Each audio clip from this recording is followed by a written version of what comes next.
Les autorités britanniques ont inclus ce mercredi dans leur bilan quotidien les décès survenus dans les maisons de retraite. Résultat, le nombre de morts du Covid-19 dépasse les 26 000.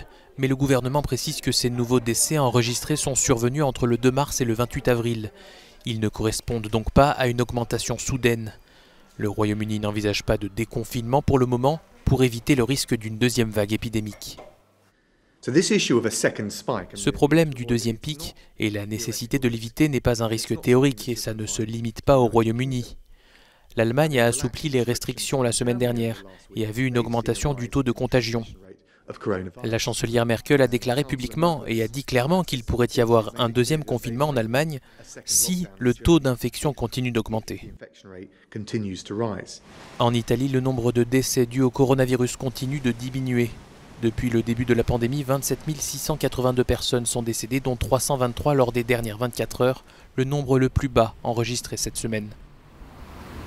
Alors que le déconfinement est prévu pour le 4 mai, les autorités affirment être mieux préparées en cas de deuxième vague. Nous avons des respirateurs en stock que nous attendons de distribuer si le virus revient. Nous sommes équipés pour résister à des pics encore plus élevés que ceux de la première phase.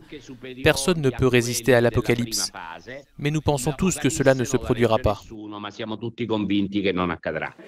En France, le Covid-19 a tué 427 personnes lors des dernières 24 heures et le nombre de patients en soins intensifs a également diminué.